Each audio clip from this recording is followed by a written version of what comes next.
ಇದ್ರಾಗ 60 ವರ್ಷ ಮೇಲ್ಪಟ್ಟ ಅಂತ ಬರೆದು ಕೊಡ್ಬೋದು.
ಎಲ್ಲರಿಗೂ ನಮಸ್ಕಾರ. ನಾನು ರವಿ, KRS ಪಕ್ಷದ ಜಿಲ್ಲಾ ಕಾರ್ಯದರ್ಶಿ ಮಾತಾಡ್ತಿದ್ದೀನಿ, ಬಳ್ಳಾರಿ. ಈಗ ನಾವು ನೋಡ್ತಾ ಇದ್ವಿ ರೋಡಲ್ಲಿ, ಈಗ ಲೈವ್ ಮಾಡಿದ್ದೀನಿ ನಾನು. ಒಂದೆರಡು ಗಾಡಿ ಫುಲ್ಲು ಜನರನ್ನ ಏರ್ಕೊಂಡು ಈ ಕಡೆ ಆಂಧ್ರ ಕಡೆ, ಈ ಕಡೆ ಹೋದರೆ 2 ಕಿಲೋಮೀಟ್ರ್ ಆಂಧ್ರ ಬರುತ್ತೆ, ಈ ಕಡೆ ಹೋದರೆ ಆಂಧ್ರ, ಈ ಕಡೆ ಹೋದರೆ ಕರ್ನಾಟಕ. ಈಗ ಇಲ್ಲಿ ಏನಾಗ್ತಾ ಇದೆ ಅಂದರೆ, ಸುಮಾರು ಜನ ಕರ್ನಾಟಕದಿಂದ ಕೆಲಸ ಇಲ್ಲದೆ ಆಂಧ್ರಕ್ಕೆ ಆ ಕಡೆ ಈ ಕಡೆ ಒಂದು 30-40 ಕಿಲೋಮೀಟ್ರ್ ಡಿಸ್ಟೆನ್ಸಲ್ಲಿ ದುಡಿಲಿಕ್ಕೆ ಬೇರೆ ಬೇರೆ ಊರುಗಳಿಗೆ ಹೋಗ್ತಿದ್ದಾರೆ.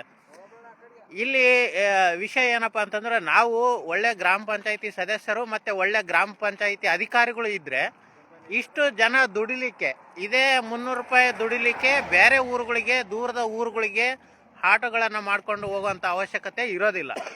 ಈಗ ನೋಡಿ, ಅಲ್ಲಲ್ಲೇ ಆಯಾ ಗ್ರಾಮ ಮಟ್ಟಗಳಲ್ಲೇ ಗ್ರಾಮ ಪಂಚಾಯಿತಿ ಅಧಿಕಾರಿಗಳು ಮತ್ತು ತಾಲೂಕ್ ಪಂಚಾಯಿತಿ, ಜಿಲ್ಲಾ ಪಂಚಾಯಿತಿ ಅಧಿಕಾರಿಗಳು ಅಲ್ಲಲ್ಲೇ ಜನರಿಗೆ ಕೆಲಸ ಇಲ್ಲದಂಥ ಸಮಯ ಗುರುತಿಸಿ ಅಲ್ಲಲ್ಲೇ ಉದ್ಯೋಗ ಖಾತ್ರಿ ಯೋಜನೆ ಅಡಿನಲ್ಲಿ ಕೆಲಸ ಕೊಟ್ಬಿಟ್ರೆ, ಹಿಂಗೆ ಒಂದು ಕಡೆಯಿಂದ ಮತ್ತೊಂದು ಕಡೆ ಹೋಗಿ ಪಾಪ ಇದೇ ಕೂಲಿಗೆ, ಮತ್ತೆ ಅವರೇನು ಮಹಾ ದುಡಿಯೋಂಗಿಲ್ಲ, ಇದೇ ಕೂಲಿಗೆ ಈಗ ಊರು ಬಿಟ್ಟು ಮತ್ತೊಂದು ಊರಿಗೆ 300-400 ರೂಪಾಯಿಗೆ ಮತ್ತೆ ಬೇರೆ ಊರಿಗೆ ಹೋಗುವಂಥದ್ದು.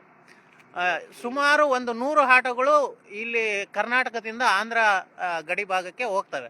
ಆದರೆ ಅಧಿಕಾರಿಗಳು ಮಾತ್ರ ಇವು ಯಾವುದನ್ನು ಅಬ್ಸರ್ವ್ ಮಾಡೋದಿಲ್ಲ. ಯಾವುದೇ ಗ್ರಾಮ ಪಂಚಾಯತಿ ಅಧಿಕಾರಿಗಳು ಅವರು ಸುಮ್ಮನೆ ಸಂಬಳ ತಿನ್ನೋದು ಹೊರತಾಗಿ, ಹೌದು ಗ್ರಾಮ ಪಂಚಾಯತಿನಲ್ಲಿ ಯಾವ ರೀತಿ ನಾವು ದುಡ್ಡಿದೆ, ಯಾವ ರೀತಿ ಅದನ್ನು ಬಳಸ್ಬೇಕು, ಜನ ಅಷ್ಟೇ ಯಾವ ಟೈಮಲ್ಲಿ ಖಾಲಿ ಇರ್ತಾರೆ, ಯಾವ ಟೈಮಲ್ಲಿ ನಾವು ಉದ್ಯೋಗ ಖಾತ್ರಿ ಯೋಜನೆ ಅಡಿಯಲ್ಲಿ ಕೆಲಸ ಕೊಡ್ಬೋದು ಅನ್ನುವಂಥ ಥಾಟ್ಸೇ, ಆಲೋಚನೆಗಳೇ ಗ್ರಾಮ ಪಂಚಾಯತಿ ಸದಸ್ಯರಿಗೆ ಮತ್ತು ಅಧಿಕಾರಿಗಳಿಗೆ ಬರೋದಿಲ್ವಲ್ಲ ಅಂತ ಇಲ್ಲಿ ಅಷ್ಟೊಂದು ಇದು. ಈಗ ಅಲ್ಲೇ ಇರ್ತಾರೆ, ಅದೇ ವಾರ್ಡಿನ ಗ್ರಾಮ ಪಂಚಾಯತಿ ಸದಸ್ಯರು ಇರ್ತಾರೆ, ಅಲ್ಲೇ ಅವರೇ ಸೆಕ್ರೆಟರಿಗಳು ಇರ್ತಾರೆ, ಅಲ್ಲೇ ಅಧಿಕಾರಿಗಳು ಇರ್ತಾರೆ. ಆಯಾ ಗ್ರಾಮ ಪಂಚಾಯತಿ ಮಟ್ಟದಲ್ಲಿ ಏನಾಗ್ತಿದೆ ಅನ್ನೋದು ತಿಳ್ಕೊಳ್ಳೋದಕ್ಕೂ ಅವ್ರಿಗೆ ಸಮಯಾವಕಾಶ ಇಲ್ವಾ, ಅಷ್ಟು ಕೆಲಸ ಇದೆನಾ ಅನ್ನುವಂಥದ್ದು ಒಂದು ಪ್ರಶ್ನೆ. 100-150 ಆಟೋ ಹೋಗ್ತವೆ ಡೈಲಿ, ಒಬ್ಬರ ಮೇಲೆ ಒಬ್ಬರು ಏರ್ಕೊಂಡು ಕೆಲ್ಸಕ್ಕೆ ಹೋಗ್ತಾರೆ. ಅದಕ್ಕೆ ಈ ಒಂದು ನಿಟ್ಟಿನಲ್ಲಿ ಅಧಿಕಾರಿಗಳು ಆಲೋಚನೆ ಮಾಡಬೇಕು. ಆಯಾ ಗ್ರಾಮ ಪಂಚಾಯತಿ ಮಟ್ಟದಲ್ಲಿ ಮತ್ತು ಆಯಾ ಗ್ರಾಮಗಳಲ್ಲೇ ಅವ್ರಿಗೆ ಕೆಲಸ ಒದಗಿಸೋದ್ರಿಂದ ಅವರು ಒಂದು ಕಡೆಯಿಂದ ಮತ್ತೊಂದು ಕಡೆ ಹೋಗಿ ದುಡ್ಕೊಳ್ಳೋವಂಥ ಅವಶ್ಯಕತೆ ಇರೋದಿಲ್ಲ. ಹೋದರೂ ಡಬಲ್ ದುಡ್ಕೊತಾರೆ ಪಾಪ ಬಡವರು. ಈಗ ಅವ್ರವ್ರ ಹೊಟ್ಟೆಪಾಡಿಗೆ ದುಡ್ಕೊತಾರೆ. ಸೊ ಇವರನ್ನು ಯಾರು ಅಧಿಕಾರಿಗಳಾಗಲಿ ಗ್ರಾಮ ಪಂಚಾಯತಿ ಸದಸ್ಯರಾಗಲಿ ತಮ್ಮ ಕೈಲಿಂದ ಏನು ಕೊಡೋದಿಲ್ವಲ್ಲ. ಇದು ಕೊಡ್ತಾ ಇರೋದು ಸರ್ಕಾರದ ದುಡ್ಡು, ಯಾರಪ್ಪನ ಆಸ್ತಿನೂ ಕೊಡ್ತಾ ಇಲ್ಲ, ಕೊಡ್ತಾ ಇರೋ ಸರ್ಕಾರದ ದುಡ್ಡು. ಜನ ಕಷ್ಟಪಟ್ಟು ದುಡಿತಾರೆ, ತಿಂತಾರೆ. ಸೊ ಈ ಆಲೋಚನೆ ದಯವಿಟ್ಟು ಸರ್ಕಾರ ಅಧಿಕಾರಿಗಳಿಗೆ ಬರಬೇಕು.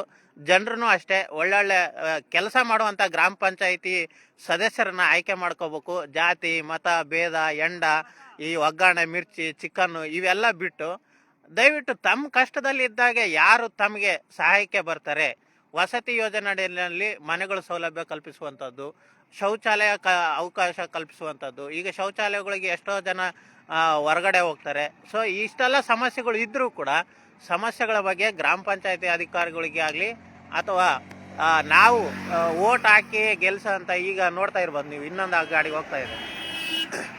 ಹೀಗೆ ಸುಮಾರು ಗಾಡಿಗಳು ಕರ್ನಾಟಕದಿಂದ ಆಂಧ್ರಕ್ಕೆ ಹೋಗ್ತವೆ. ದಯವಿಟ್ಟು ಬಳ್ಳಾರಿ ತಾಲೂಕ್ ಪಂಚಾಯತಿ ಅಧಿಕಾರಿಗಳು ಮತ್ತು ಜಿಲ್ಲಾ ಪಂಚಾಯತಿ ಅಧಿಕಾರಿಗಳು ಇದ್ರ ಬಗ್ಗೆ ಕ್ರಮ ವಹಿಸಿ ಆಯಾ ಗ್ರಾಮ ಮಟ್ಟದಲ್ಲಿ ಮೀಟಿಂಗ್ಗಳನ್ನು ಮಾಡಿ ಆಯಾ ಗ್ರಾಮ ಮಟ್ಟದಲ್ಲಿ ಅವರಿಗೆ ಕೆಲಸಗಳನ್ನು ಕೊಡಿ ಅಂತ ನಾನು ಈ ಮೂಲಕ ಮನವಿ ಮಾಡ್ತಿದ್ದೀನಿ.